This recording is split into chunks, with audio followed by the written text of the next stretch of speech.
La Biblia nos dice que todo lo que hagamos, lo hagamos para Dios. Así que si somos estudiantes, tenemos que hacerlo para Él. Si somos profesionistas, tenemos que hacerlo para Él. Si somos amas de casa, tenemos que hacerlo para Él. De tal manera que no necesitamos un ministerio en la iglesia como tal para vivir y agradar a Dios. En todo lo cotidiano, en todo lo que pudiera ser que no trascienda, en todo eso vivamos como Cristo nos demanda. Si son empleados, obedezcan a sus superiores. Y si tienes empleados, trátalos como Dios, como Jesús te trataría a ti. Y pues el día de hoy, dándole seguimiento a esta serie, Modelo Híbrido, todos estamos familiarizados, algunos más que otros, con el término híbrido, una combinación de dos cosas. Hablando de modelo híbrido, estudiando yo en clases, pues hemos estado en modelo híbrido, algunas veces en línea, ya otras veces presencial. Entonces, pues bueno, así es como hemos titulado nuestra serie, Modelo Híbrido, y en específico, el tema del día de hoy es el temor en nuestras vidas. ¿Qué tan bueno, qué tan malo es? De primera instancia les voy a decir, el temor no es algo malo, el temor es algo bueno, que nos ayuda, que nos frena a no cometer cosas que no deben de ser. Que usted me puede decir, oye Héctor, pero ¿en qué momento el temor es bueno? Por supuesto que es malo. Yo te diría, cuando bajas estas escaleras, aquí rápido, ¿cómo lo haces? ¿Corriendo, saltando, aventándote una maroma? No, ¿verdad? Creo que la mayoría, me incluyo yo, inclusive mis niñas, ¿qué hacen? Van caminando despacio, se sujetan y empiezan a dar un paso, y empiezan a dar otro paso. Eso es temor. Un buen temor, porque el temor te permite, te detiene para que veas todo lo que hay a tu alrededor, evalúes el ambiente y entonces hagas algo. Eso es bueno, ¿sí? Sin embargo, imagínense que yo camino y me bajo, inclusive para bajar este escalón tengo que tener algo de precaución. Es un nivel de temor muy pequeño. Porque ¿qué puede pasar si no me fijo? Me caigo, me puedo hacer un esguince, me puedo tropezar. Ese es temor bueno. Pero ¿cuándo sería un temor malo? Que yo esté aquí en el escalón y no me quiera bajar. No me voy a bajar porque tengo miedo a que me caiga. Oye, es cierto, hay que tomar las medidas, la precaución para no hacer algo, para no tener un accidente. Pero el temor no te debe de detener a accionar. Esa es la diferencia, o ese es un temor bueno, ese es un temor malo. Y el temor malo, que es el que quiero hablar con ustedes el día de hoy, no el bueno, el temor malo nos paraliza. Como decía yo ahorita, si yo estoy acá y quiero bajarme y no me bajo, es un temor, es un miedo que nos paraliza. Nos hace perder la perspectiva de Dios y su gran poder. Que ahorita voy a especificarlo más, profundizar más. Pero cuando el temor nos controla a nosotros, ahí es donde estamos perdiendo la perspectiva. Recuerden que al principio les dije, el centro de nuestra vida es Dios. ¿Qué pasa cuando tenemos miedo para todo? Muchas veces hemos perdido nuestro centro. Ahora, siempre es importante hacer aclaraciones a esto. Podemos haber personas que estemos pasando por un problema, por una enfermedad más mental que orgánica, donde pudiesen tener algún tipo de temor que ya es una patología, que es una paranoia. Es mi deber como creyente y como médico decirles a ustedes que siempre tenemos que apoyarnos. Cuando una persona está en temor, no lo juzgues. No sabes si lo que tenga es algo solo mental o es algo ya más fuerte que requiera atención. atención psicológica, atención psiquiátrica, ¿sí? Entonces, como creyentes, nosotros tenemos que acercarnos a estas personas que tienen temor para mostrarnos amigos y ver cómo apoyar. Pero nunca vayamos con la espada desenvainada diciendo, tú eres de esta manera por esto y por esto. Y fíjense bien, cuando nos atemorizamos es porque dejamos de ver a Dios. Cuando nos atemorizamos es porque perdemos el centro, porque Dios ya no se vuelve el centro de nuestras vidas. Olvidamos del amor, del poder, y solo nos concentramos ¿en qué? En las amenazas que están a nuestro alrededor. Ya ven que existen muchas fobias, ¿verdad? Fobias a estar encerrados, fobias al agua, fobias a estar en lugares abiertos completamente, fobias a manejar, fobias a las alturas. Son amenazas. Cuando se convierte en fobia es una amenaza que no es justificable. Oye, qué miedo, o sea, imagínense estar en un elevador, ¿sí? O bueno, no un elevador, no, mejor en un cuarto del tamaño de un elevador encerrados. ¿Cuál es el riesgo de estar encerrado en un cuarto, no en un elevador? Si ustedes analizan, se van a dar cuenta que aparentemente no hay una amenaza inminente. No la hay. Sin embargo, ¿qué riesgo hay si estás acá en Los Arcos, mero arriba, caminando un ladito? Sí es una amenaza inminente, ¿verdad? Esa es la diferencia entre un miedo bueno o un miedo malo. Entonces, cuando nosotros perdemos nuestro centro, que es Dios mismo, que es Jesús, empezamos a atemorizarnos. Y la vida se vuelve un día tras otro. Seguimos con lo mismo, con el mismo pensamiento, Y en este mensaje, lo que queremos descubrir es cuál es el antídoto del temor. ¿Cuál es el antídoto de las fobias? Y ese antídoto es la fe, la confianza. No me refiero a que nos subamos todos aquí al canal, al arco, al acueducto, y caminemos por un lado y digamos, Dios está conmigo, no temeré. No estamos hablando de eso. Eso sería una irresponsabilidad de nuestra vida, de nuestra parte. Estamos hablando, ¿qué pasa si estamos en enfermedad? ¿Qué pasa si estamos en problemas económicos? ¿Qué pasa si tenemos un problema familiar? Aprender a confiar. Como dice la Biblia en Romanos 8:28. Y sabemos que los que aman a Dios, todas las cosas les ayudan a bien. Entonces, todos los que amamos a Dios, fíjense bien, no dice el pasaje, y sabemos que los que aman a Dios, todo les sale bien.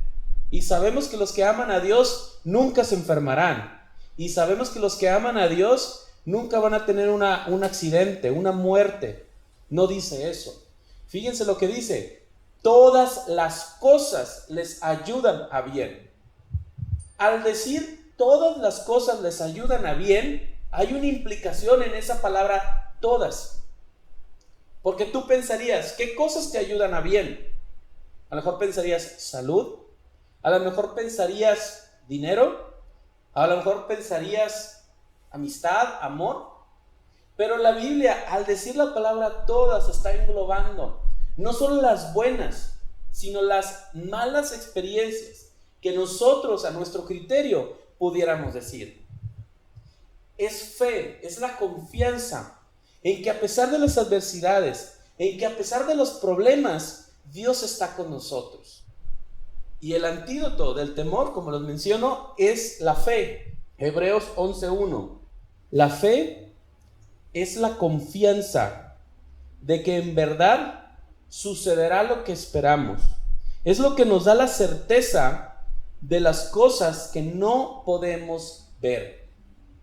La fe es confianza en que algo que no vemos será. La fe es la certeza de cosas que nosotros no podemos controlar. No me refiero a que el tener fe significa que todo nos vaya a salir bien. Me refiero a que la fe es que sabemos que todo lo que venga a nuestra vida será controlado, será permitido por Dios con un propósito. Tal vez aquí en la tierra lo podamos entender. Tal vez nunca entendamos por qué estamos enfermos, por qué Dios no nos curó. Les pido que manténganse firmes, manténganse fieles, que a pesar de la enfermedad, que a pesar de la pérdida, de una pérdida, hablando de un ser querido, ustedes no pierdan esa fe en que Dios es quien está guiando sus vidas, en que a pesar de todo Él va a traer algo de bendición para ustedes. Y yo esta mañana brevemente quiero compartirles una historia del Antiguo Testamento. Esta historia habla cuando el pueblo de Israel iba camino a la tierra prometida, y más en concreto, justo cuando estaban o cuando debían ir y tomar la tierra que Dios les había prometido. En ese momento estaba. ¿Quiénes eran los contemporáneos en esa historia? Moisés, Josué, Caleb, el pueblo de Israel en el desierto, cuando iban camino a tomar la tierra. Y fíjense bien, es el ejemplo de los 12 espías. Y estos 12 espías nos van a hablar de dos tipos de personas. Aquí viene incrédulos, es la primera. Y la otra es creyentes. Y fíjense bien, ahorita van a ver, en incrédulos, entre paréntesis yo le puse no negativos. Y en creyentes yo les puse no positivos. Porque creer y no creer no es que una persona sea positiva y una persona sea negativa. Porque la persona que es positiva lo es por él mismo, por lo que él cree. Pero nosotros podemos ser negativos, puede ser nuestra personalidad negativa. Pero si confiamos en Dios, no es que seamos positivos, es que le creemos a Él. Es que tú puedes tender a siempre pensar que todo va a salir mal. Y aún así yo te digo, pon tus ojos en Cristo, confía en que Él va a guiar tu vida. Y entonces al ser negativo, ser positivo, va a ser lo de menos. Les voy a leer en Números 13, incrédulos. Quiero analizar bien cómo es la perspectiva de una persona que cree y cómo es la perspectiva de una persona que no cree. Se van a percatar que ambos perciben las cosas de una manera muy similar, pero uno de los dos piensa que puede haber una diferencia. Lo interpretan para su vida de una manera distinta. Si tienen su Biblia y quieren buscar, voy a ponerme en el libro de Números, versículo 13, 27. Estos pasajes hablan del informe, porque, bueno, les voy a poner un poquito más en contexto.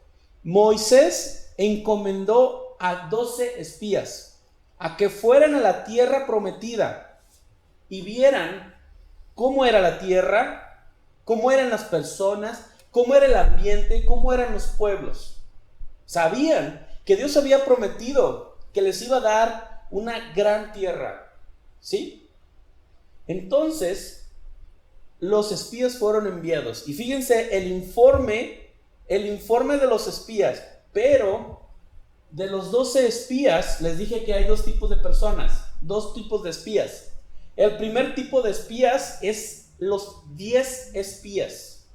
10 de los 12 espías dieron el siguiente informe a Moisés. Entramos en la tierra a la cual nos enviaste a explorar, y en verdad es un país sobreabundante, una tierra donde fluye la leche y la miel.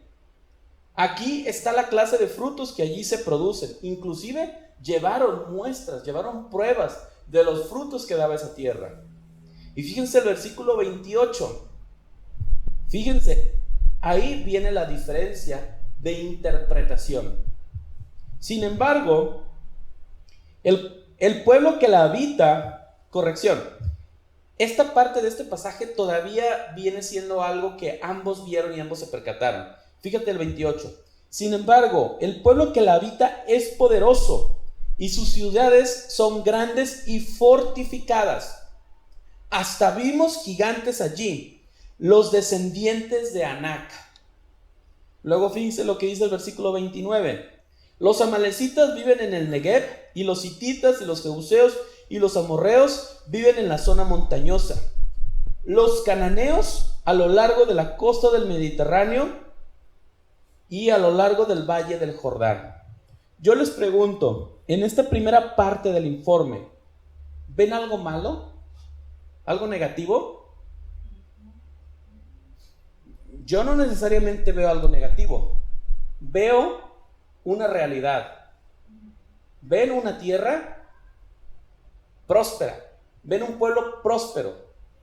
Ven a muchos pueblos fuertes físicamente.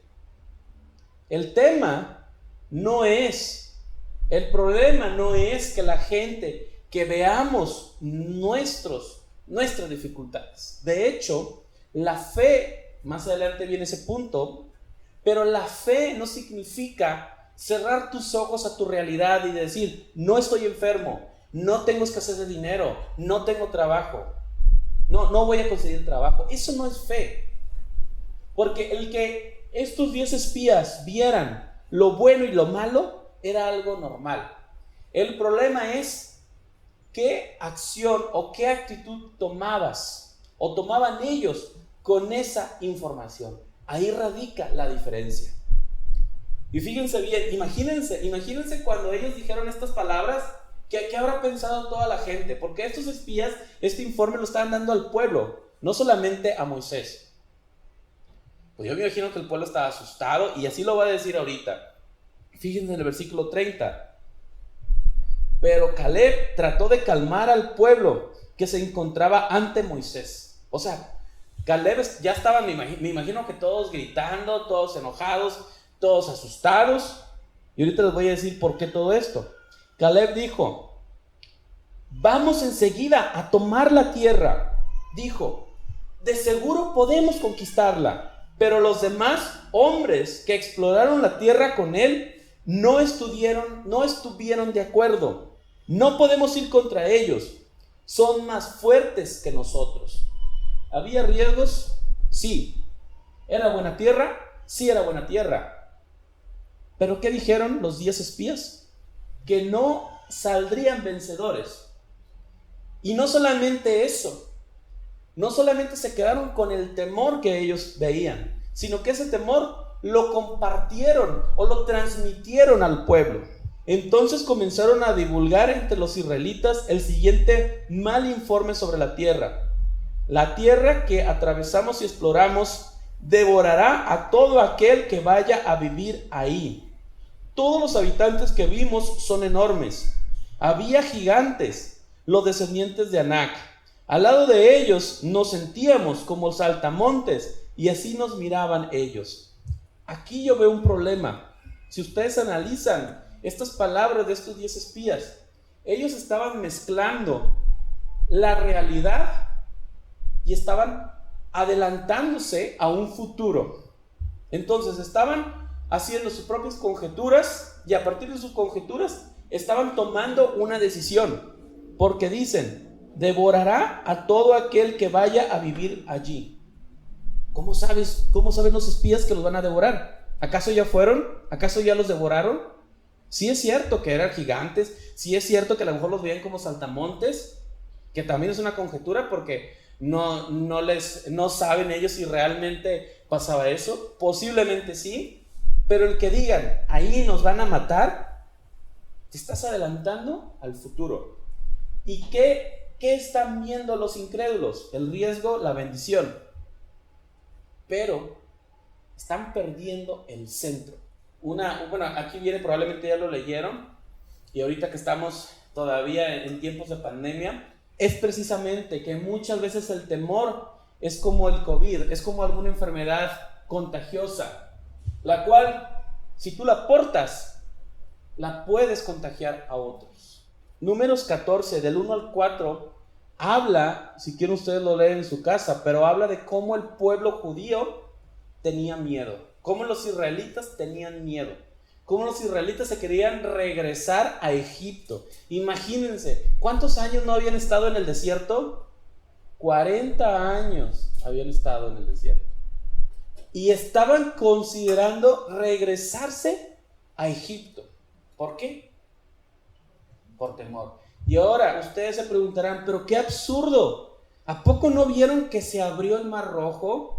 O tal vez ustedes pensarán, qué absurdo. ¿A poco Dios no les mandaba maná del cielo? O tú les preguntarás, qué absurdo. ¿A poco ellos no recuerdan que tenían hasta carne? ¿A poco no recuerdan que había un fuego en la noche? ¿A poco no recuerdan que había unas nubes en el cielo? Tal vez para nosotros que vemos hacia atrás, que vemos todo el escenario completo, se nos hace muy absurdo. Pero ¿saben qué pasa? Hoy en día sucede algo muy parecido para con nosotros. Porque estoy seguro que a todos nosotros hemos visto la mano de Dios cuidándonos. Y nos enfrentamos con un nuevo reto y decimos, Dios ya no me quiere. Hemos llegado a pensar, ¿será que Dios está conmigo? Es el mismo pensamiento que tienes, es el que tuvieron el pueblo judío. De diferente manera, pero es que a pesar de haber visto la mano de Dios, siguieron con dudas. Y Números 14, 6 al 9, ese sí quiero leerles. 2 de los hombres que exploraron la tierra, Josué, hijo de Nun, y Caleb, hijo de Jefone, se rasgaron la ropa y dijeron a todo el pueblo de Israel, la tierra que atravesamos y exploramos es maravillosa. Si el Señor se agrada de nosotros, Él nos llevará a salvo a esta tierra y nos la entregará. Es una tierra fértil donde fluye la leche y la miel. No se rebelen contra el Señor y no teman al pueblo de esta tierra.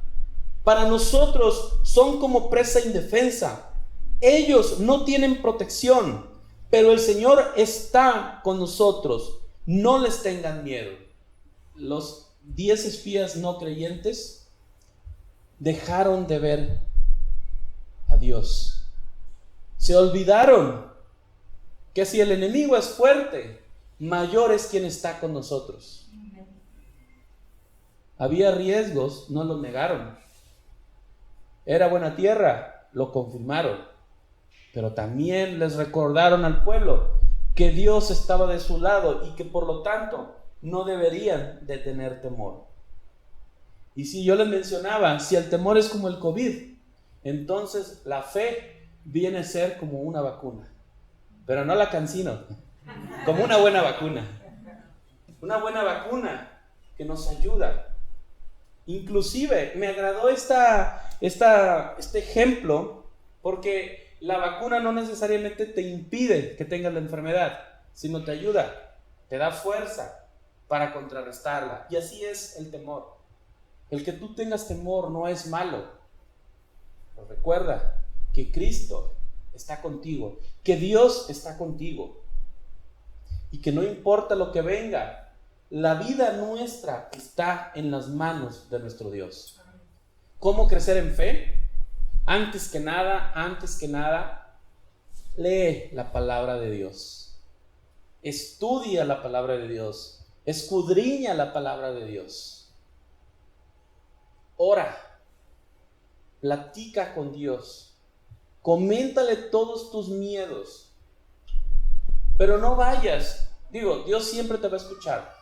Pero hazlo como un hábito en tu vida, de tal manera que tú vayas a Él, no solo cuando haya problemas, sino en todo momento.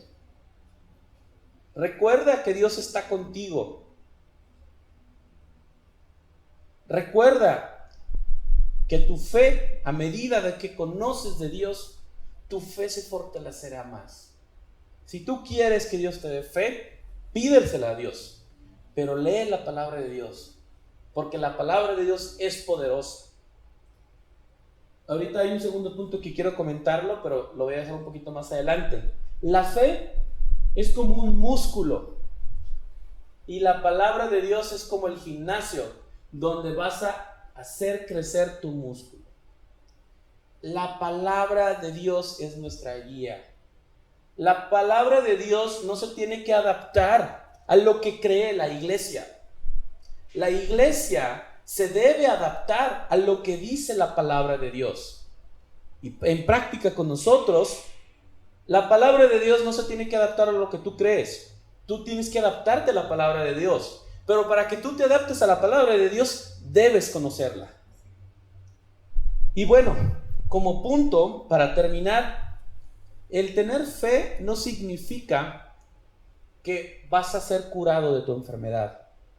El tener fe no significa que vas a dejar de tener problemas económicos.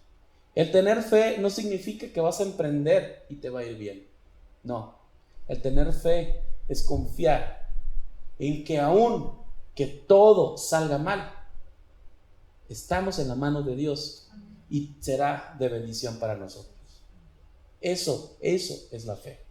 Y ya por último, ¿cómo cambiaría tu vida si empezaras a confiar más en Dios? ¿Qué problema tienes en tu vida? Sabe diferenciar, porque muchos de los problemas que tenemos son la consecuencia de nuestras acciones. No queramos siempre vernos como el mártir, ¿sí? Porque si fuimos borrachos toda la vida y tenemos cirrosis hepática, por decir un ejemplo, es una consecuencia de una mala actitud, de una mala vida que tuvimos. Pero ¿cómo cambiaría tu vida si ya todo lo que venga a tu vida lo ves en que está en las manos de Dios? ¿Estarías más tranquilo? ¿Qué áreas de tu vida necesitan una inyección de fe?